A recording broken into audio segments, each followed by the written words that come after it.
Now that we live in a kind of very complex society, the stresses tend to be somewhat different. The stress of whether you can make a living, or the stress of getting your kids through high school, or the stress of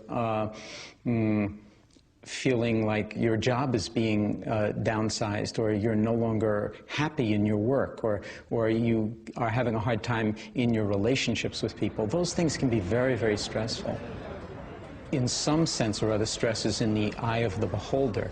What's stressful to one person is not stressful to somebody else. So somebody might deal with pressure at work extremely well, and in fact only thrive under periods of pressure at work, whereas somebody else just goes to pieces under that same kind of pressure.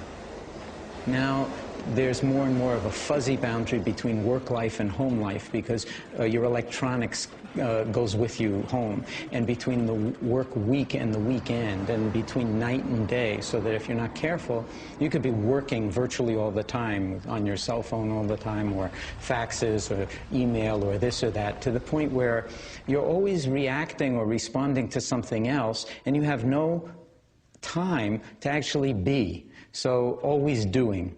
So one of the key dimensions of stress reduction and of the work of mindfulness is to actually recapture the being in human being, so that we don't, as the cliche goes, become entirely fantastic human doings, and in the process stress ourselves out enormously.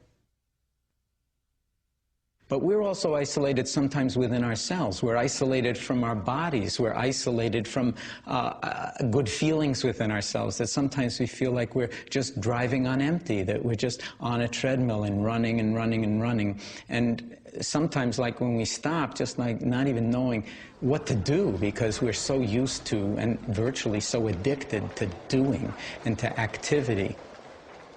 Another feature of our society at this point in time is that a lot of the traditional structures that buffered us from the stresses of living are no longer quite so robust. So the family is under huge levels of stress that it didn't used to experience, in part because we're so mobile. So one generation may be scattered all over the country, the other generation is home.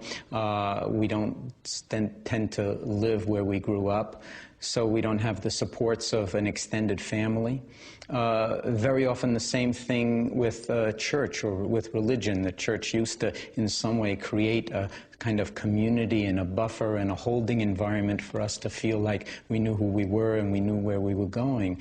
That also is not really serving in the way that it used to in previous generations. We see a vast range of people with medical disorders in our clinic, ranging from hypertension, all sorts of coronary heart disease, chronic pain conditions, a range of different kinds of cancers, anxiety, and all of the associated physical disorders related to anxiety.